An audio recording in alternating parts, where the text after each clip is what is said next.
Alguém em sã consciência pode achar que o Alexandre não faria alguma coisa? Você conversa com os advogados, hoje eles falam assim, não, olha, pela lei é assim, mas o Alexandre tem decidido assim, assado, seguro, aqui ele faz o que quiser. E todo mundo sabe disso. Também não descansarei até construir o cenário internacional que permita eleições limpas, transparentes e com ampla participação da oposição. Não existe democracia num país que age como a Suprema Corte da Romênia ou a narcoditadura da Venezuela de Nicolás Maduro, onde os líderes da oposição, que arrastam multidões nas ruas, sejam impedidos de concorrer por conta de eufemismos desavergonhados de tiranos. Ressalto que a minha... E esse ponto é fundamental porque a gente tem discutido e vai discutir no programa de hoje sanções contra Alexandre de Moraes, sanções contra policiais federais, outros ministros do STF, procurador, etc., pessoas que vão ter a sua vida destruída. Vão ter a sua vida destruída.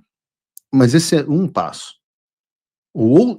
E a responsabilização dessas pessoas para reduzir o seu poder e permitir que as instituições brasileiras possam responder de forma adequada. Mas um outro passo é a da garantia das eleições limpas no Brasil. A garantia de que nós tenhamos verdadeiras eleições no país.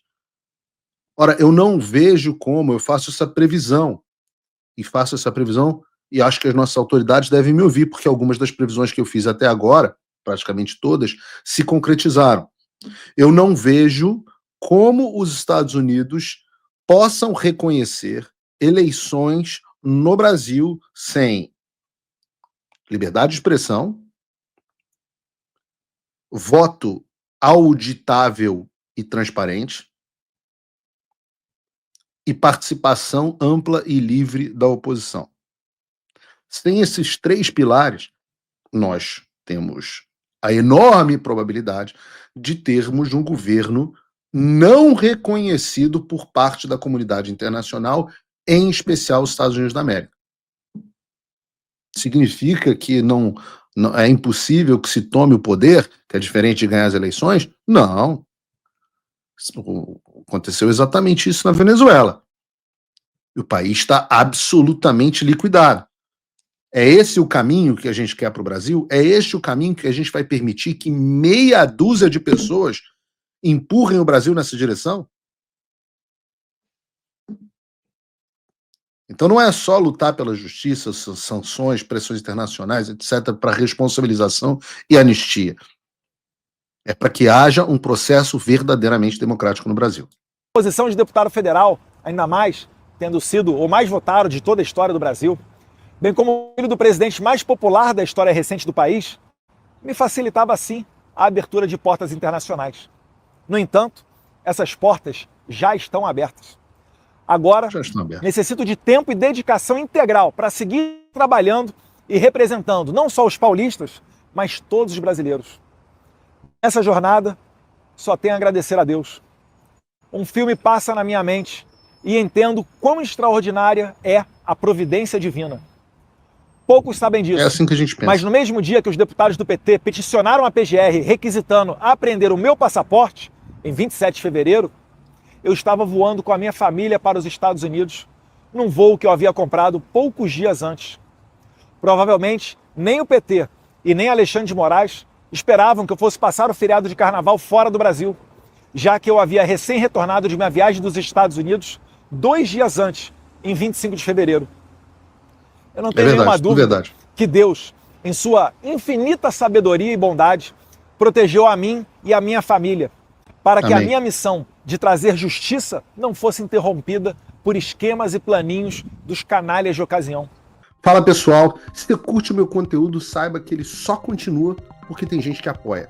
E você pode fazer o mesmo com um pouco mais de $5 por mês. Simples, entre em www.paulofigueiredoshow.com/apoie e use o cupom da descrição e tá pronto. Desde já, meu obrigado. Dessa maneira, não... E isso é bíblico, né?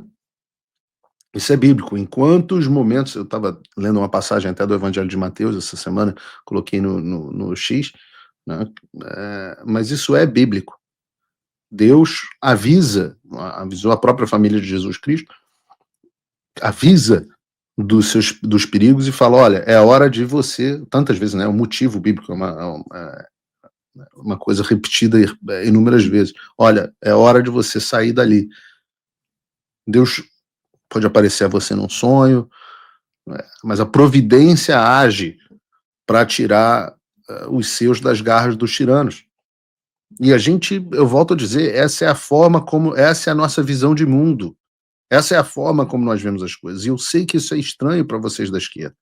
Eu sei que isso é estranho para os tiranos, que acham que eles são Deus. Ou que Deus é uma construção do ópio do povo. Nós sempre enxergamos tudo que fazemos debaixo da providência.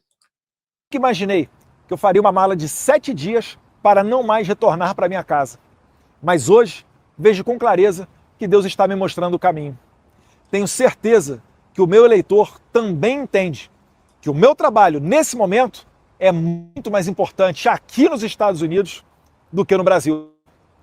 Como defendia o professor Olavo de Carvalho, não se combate uma ditadura vivendo dentro dela. Todos no Brasil sabem que Alexandre de Moraes é capaz de fazer qualquer coisa.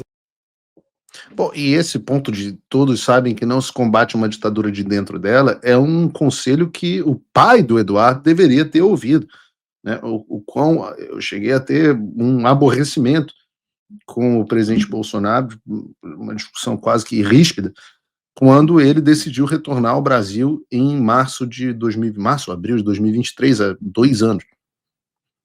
E eu digo que caso ele não... Você vê, a providência divina agiu, o presidente foi lá, saiu do Brasil no dia 8 de janeiro, né? Na verdade saiu no dia 30, e se tivesse ficado no Brasil, teria sido preso no dia 8 de janeiro, como foram outros, né? O próprio Anderson Torres, que estava viajando, etc. Pessoas que não deveriam ter retornado ao Brasil.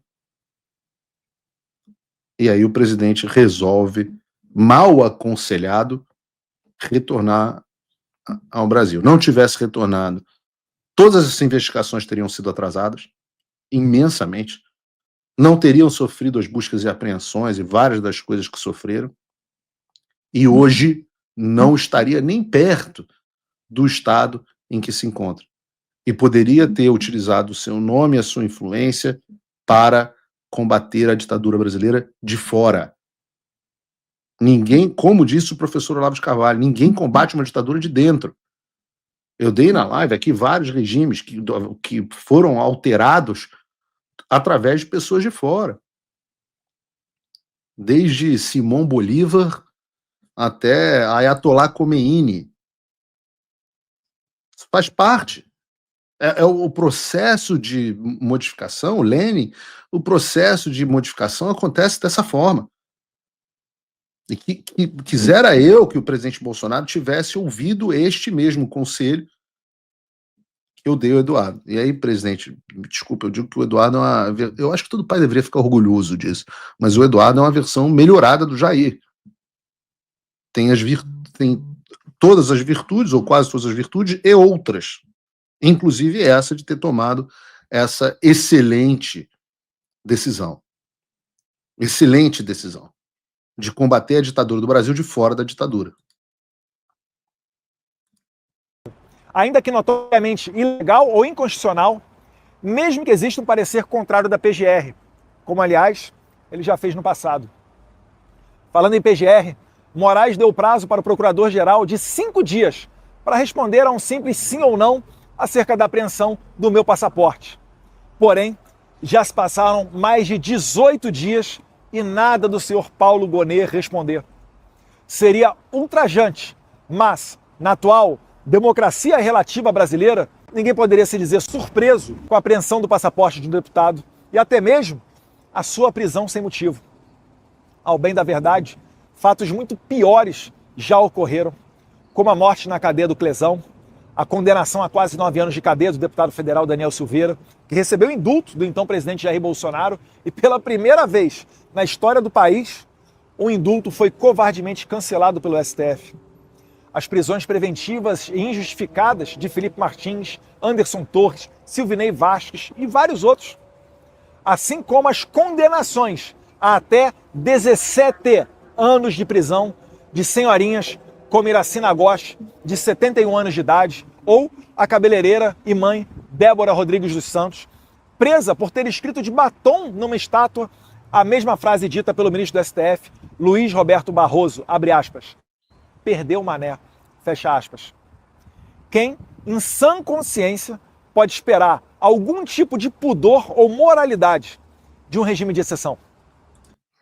E aí, isso, eu tenho que dizer, vários deputados, vários senadores, autoridades vieram me procurar para que eu intercedesse junto ao Eduardo em favor dele ficar, retornar ao Brasil.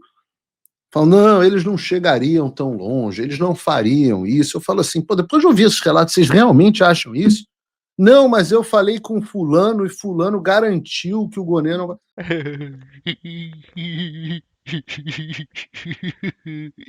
Eu tenho um probleminha. O que fulano fez até agora? A verdade é que o Alexandre fez o que quis até agora. E que o Gonê é cúmplice integralmente do Alexandre. O Gonê rompeu com a sua fé católica e agora o Deus dele é o Alexandre de Moraes.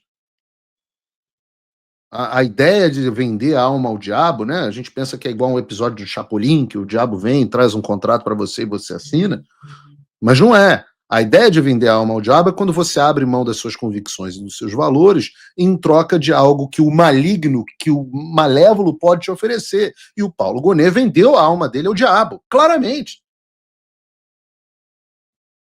É absolutamente evidente que o passaporte do Eduardo, que o Paulo Gonê não decidia a respeito do passaporte do Eduardo Bolsonaro, por um motivo muito simples, porque ele estava esperando o deputado voltar. E aí, até poderia, naquele momento, dizer, olha, não vemos motivos nesse momento, mas... E os recados vinham pela imprensa. Como é o nome daquele burro da Globo News? Eu esqueço o nome sempre dele. Valdo Cruz. É Valdo Cruz dizendo, olha, neste momento não, mas se o deputado começar a falar muito, a Ozempic, Vaquinha Ozempic, o Vaquinha Mundiaro agora, que é mais avançado, não, se falar muito, os porta-vozes do sistema. Tá claro que o Paulo Gonê estava esperando essa decisão. Então, você vai pensar assim, não, ele não faria isso. Alguém em sã consciência pode achar que o Alexandre não faria alguma coisa? Você conversa com os advogados hoje, eles falam assim, não, olha, pela lei é assim, mas o Alexandre tem decidido assim, assado, assim, aquele faz o que quiser. E todo mundo sabe disso. Direita ou esquerda, sabe que eles nem acreditam nesse negócio de império das leis, o rule of law, Estado democrático de direito. Não acreditam em absolutamente nada disso. Então, alguém pode imaginar que a atitude seria diferente? Se você, como eu, está dormindo mais tranquilo agora que o Trump voltou à presidência, ótimo. Mas e o Brasil? Nosso país continua no buraco. A volta do Trump nos dá esperança, mas as coisas não vão se resolver sozinhas. Vai ser preciso muito trabalho, meu e seu. E não adianta xingar muito nas redes sociais achando que isso resolve alguma coisa. Não tem salvador da pátria, não tem um político que vai resolver por você. A responsabilidade é sua. Eu larguei tudo para me dedicar a isso. E você? Como você pode ajudar sem abandonar as suas obrigações? Simples. Apoie quem está na linha de frente. Sem isso, esse trabalho simplesmente não continua. Acesse www.paulofigueiredoshow.com/apoie e com a partir de $5 por mês, garanta que isso siga em frente. Se puder ir além, torne-se meu patrono Gold e participe do meu grupo privado e ajude a definir as minhas próximas pautas. A diferença entre vencer e perder está na ação. Durma tranquilo, sabendo que você fez a sua parte.